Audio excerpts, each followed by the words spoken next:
Si uno se concentra en una de las figuras, en cualquiera de ellas, de inmediato reconoce con sorprendente claridad que todas las demás, la ambientación y el entorno, solo son un pedestal para aquella figura casual. El círculo se cierra y la voluntad contemplativa de observador sigue inconsciente y perseverante el flujo de la lógica de los sentimientos que buscaba el artista. Va paseándose de un rostro a otro, rostros que se pierden en la masa. Estoy muy lejos de querer convencer al lector acerca de mi visión de dos grandes artistas, de sugerirle que frente a Rafael prefiera a Carpaccio. Solo quiero decir lo siguiente. Aunque todo arte, en último término, es tendencioso, y aunque ya el estilo no es otra cosa que tendencia, la tendencia puede perderse en la profundidad, expresada multiformemente, de las imágenes representadas o ser patentes hasta de modo chillón, como sucede con la Virgen Sixtina de Rafael. Hasta Marx hablaba de que había que esconder la tendencia en el arte, para que no salte como el muelle de un sofá viejo.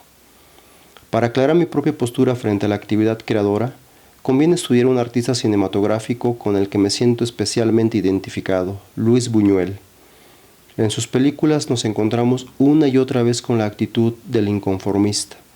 La protesta apasionada, irreconciliable, sin concesiones de Buñuel, se expresa sobre todo en la estructura emocional de sus películas, contagiosas precisamente en el nivel emocional. No es una protesta calculada, intelectual, pensada. Buñuel tiene suficiente sensibilidad artística como para no caer en un pathos meramente político, que en mi opinión siempre tiene algo de mentira, cuando en una obra de arte se expresa de modo inmediato. Aún así, la protesta política y social contenida en las películas de Buñuel bastaría a muchos directores de inferior valía. Pero Buñuel está determinado sobre todo por una conciencia poética. Sabe que una estructura poética no necesita declaraciones de ningún tipo, que la fuerza del arte está en otro lado, en su fuerza de convicción emocional, es decir, en su viveza única, en aquello de lo que hablaba Gogol en la carta citada. La obra de Buñuel está profundamente anclada en la cultura española clásica. Es sencillamente impensable sin una referencia apasionada a Cervantes y a El Greco, Goya, Lorca y Picasso, Salvador Dalí y Arrabal. La obra de estos, llena de pasiones airadas y suaves, llena de tensión y protestas, surge tanto de un profundísimo amor a la tierra como también de un odio que les domina, odio a todo esquema enemigo de la vida, aún exprimir los cerebros fríos y descorazonados.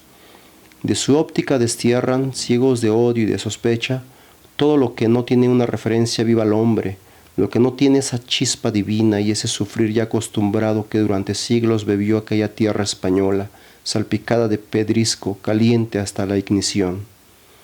La fidelidad a su vocación, casi profética, hizo grandes a aquellos españoles.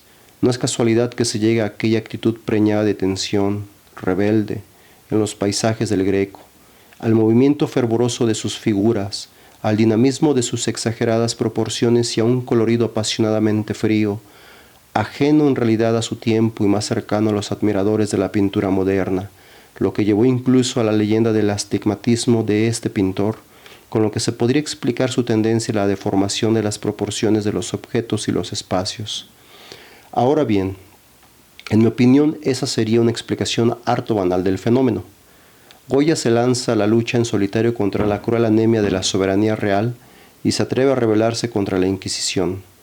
Sus terribles caprichos son concreciones de las fuerzas oscuras que la arrojan del odio airado al miedo a la vida, de la sospecha envenenada a la quijotesca escaramuza contra la irracionalidad y el oscurantismo. Para el sistema del conocimiento humano, el destino de los genios es notable y aleccionador.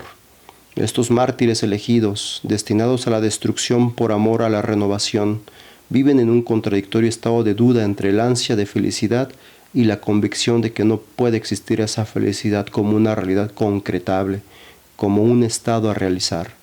La felicidad es un concepto abstracto, moral, y la felicidad real, la felicidad feliz, es el tender hacia esa felicidad, que como valor absoluto es inalcanzable para el hombre. Pero partamos por una vez de la suposición de que la felicidad fuera accesible al hombre. La felicidad como fenómeno del perfecto libre albedrío humano en el sentido más amplio de la palabra. En ese mismo segundo quedaría destruida la individualidad del hombre. El hombre estaría absolutamente solo, como Belcebú. La relación de los hombres con la sociedad quedaría cortada como el cordón umbilical de un recién nacido, y así también se hundiría la sociedad. Es difícil afirmar que la felicidad es un ideal al que se llega por las propias fuerzas, un ideal que uno lleva en el bolsillo. ¿Qué dice el poeta? Se abren comillas. Sobre la tierra no hay felicidad, pero sí hay paz y libertad. Se cierran comillas. Basta con contemplar atentamente las obras maestras, hacer que su fuerza vitalizante y misteriosa penetre hasta el fondo para que se le revele a uno su sentido complejo y a la vez santo. Como señales de una catástrofe, están al borde del camino del hombre anunciándole: «Cuidado, no des ni un paso más en esa dirección». Los poetas perciben ese límite donde empieza el peligro antes que sus contemporáneos, y cuanto antes lo hagan, tanto más geniales son.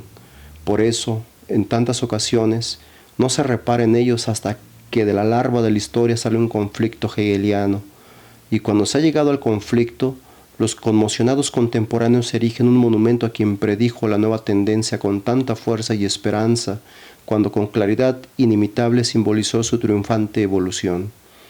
El artista y pensador se convierte entonces en un ideólogo, un apologeta de la modernidad, en el catalizador de un cambio que predijo. La grandeza y la ambigüedad del arte consisten en que no prueban, explican o responden nada, ni siquiera allí donde pone carteles de «Atención, radiactividad, peligro de muerte». Sus efectos están unidos a connotaciones morales y éticas. Quien permanece inalterable ante sus argumentos emocionales, quien no cree en ellos, se arriesga a contraer una enfermedad radiactiva de forma inconsciente, sin darse cuenta él mismo, con la sonrisa imbécil en el rostro pacíficamente ancho de quien está convencido de que la Tierra es un disco apoyado sobre 3 ballenas. Todos recordamos que, tras la proyección de Un perro andaluz, Buñuel tuvo que esconderse ante la persecución de ciudadanos encolerizados y que solo podía salir de su casa con un revólver en el bolsillo. Se abre paréntesis. En realidad, la violenta reacción de ciertos grupos de extrema derecha como Le Camelot du Roi o los pertenecientes a las Jeunes Patriotiques se dirigió no hacia Un chien andalou, sino hacia la siguiente película de Buñuel, L'Âge d'Or, La Edad de Oro, 1930. Cuando estos arrasaron las butacas y el vestíbulo del estudio 28, donde se proyectaba la película. Esta fue prohibida una semana después. El que Buñuel solo podía salir de casa con un revólver en el bolsillo parece un jalón más de la leyenda que ha sido la vida de Luis Buñuel para alguno de sus exegetas. Se cierra el paréntesis.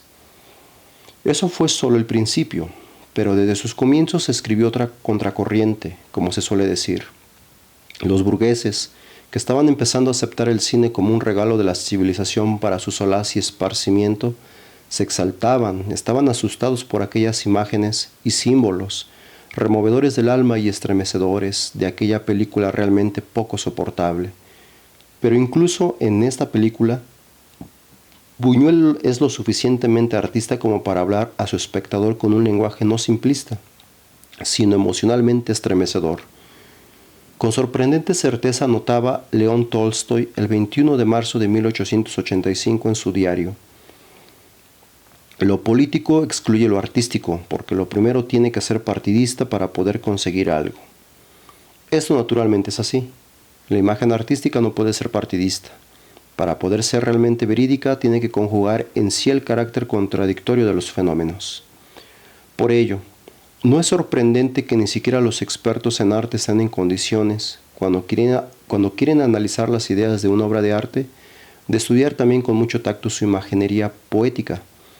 Pero una idea, en el arte, no existe fuera de su expresión en imágenes, y la imagen, a su vez, es una apropiación consciente, querida, de la realidad por parte del artista, actuando según sus propias tendencias y su visión del mundo. La novela Guerra y Paz de Tolstoy me la dio a leer por vez primera mi madre, cuando todavía era un niño.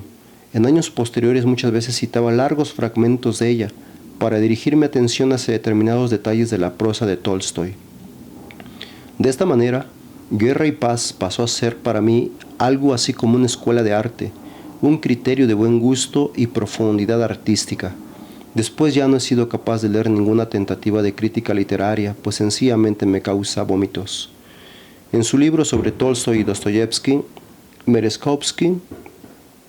Dmitri Merezhkovsky, 1886-1941, crítico, ensayista, novelista y poeta ruso, representante del neorromanticismo ruso, organizó un foro de filosofía de la religión y fundó la revista Novy Puch. Se exilió en París en 1920. Merezhkovsky considera un fracaso las páginas de Tolstoy en las que el protagonista se dedica abiertamente a consideraciones filosóficas, donde con medios verbales expresa ideas de validez absoluta sobre la vida. ¿Qué duda cabe de que yo estoy plenamente de acuerdo con la opinión de que la idea en una obra poética debe ser presentada no solo de forma puramente racional, especulativa? Me parece muy fundada la crítica de Merezhkovsky, pero eso no enfría en absoluto mi aprecio hacia Guerra y Paz de Tolstoy, y ni siquiera me molesta en las páginas equivocadas.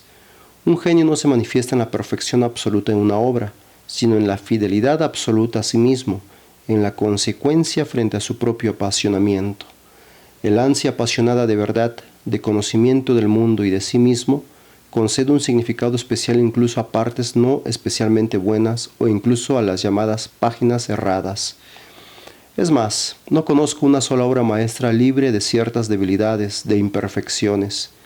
El apasionamiento absolutamente personal, que es lo que hace a un genio, el estar poseído por una idea individual creadora, condiciona no solo su grandeza, sino también su fracaso.